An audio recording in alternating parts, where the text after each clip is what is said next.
Hey, what's up everybody? This is Ryan with Ryan's Travels. In one of my other videos, I got a comment.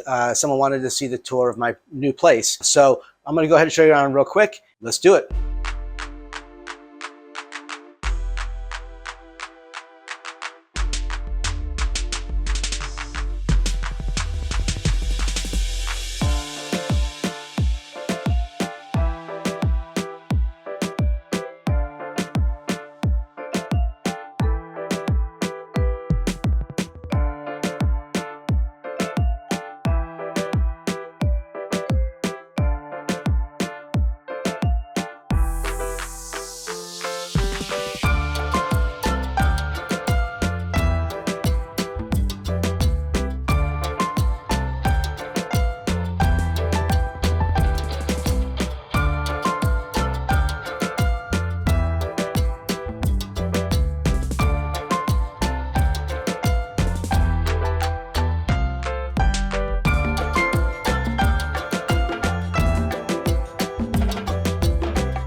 So the place that I chose to rent, and I did on a one-year lease, is at what's called Grand Avenue on Soi 15 in Soi Bucao. It's very close to the Avenue, which is the Pattaya shopping center.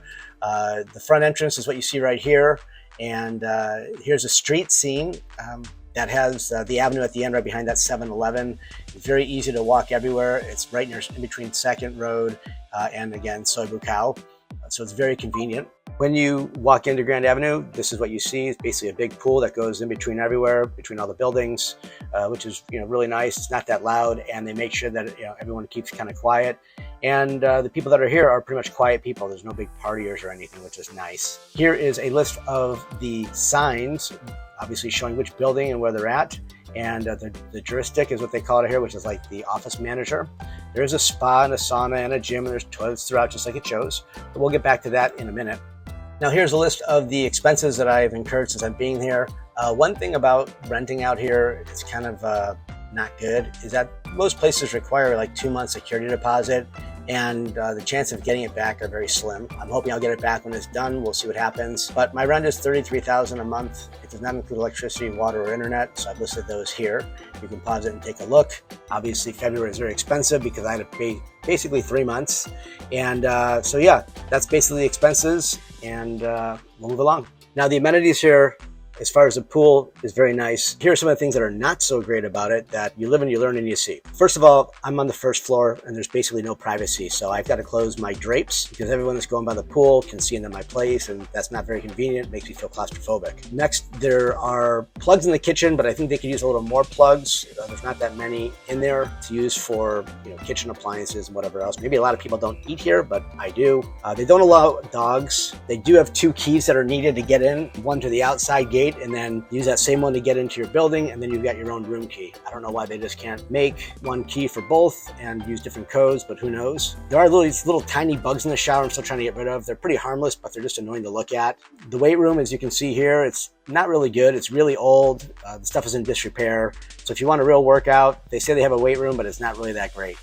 Next, this is a big deal. If you see here in the picture, this is the underground parking. It's nice as they have underground parking, but if it floods, you have to make sure your motorbike or your car's not there, because it will get flooded too, because they're not that great at getting the plumbing to get the water out of here. And the other thing too is, as you drive out, you see the arrows listed.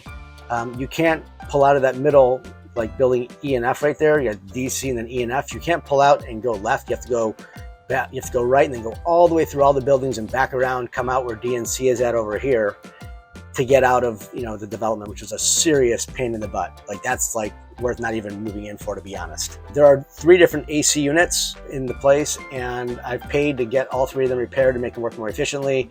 One of them, that was the main bedroom, doesn't really work that well, so I kind of keep it for storage. A big no-no is that there's no high-speed internet. They have internet, it's like 200 megs a second, but they got like 3 gig internet out here, and you would think for a newer building right in the middle of everything, that they would have better internet. They've updated a lot of other things, and this is one thing that they really should update, but they haven't. So that's a big problem for me as well. So one thing I wanted to say real quick is customarily, or a lot of times out here, they're going to have a washer which is what we have out here, a washing machine. But when I moved in here, I'm used to using a dryer, and I had to have one, and they're not that expensive out here. So I actually went and I bought this one, which is a Samsung. What's really cool about this is that it doesn't require like an exhaust. Like in America, you have to have the heat go out of the house somewhere, otherwise it heats up the whole laundry room. This one is a heat exchange. So basically it'll actually do all the drying and then put the water up here and you just dump it out every couple loads. Very efficient. All right, guys, that's a tour of my place. Big enough just to do what I need to do. It's very affordable. And let me know if you guys have any other questions. Leave some comments below. And don't forget to click like and subscribe. See you soon. Thanks.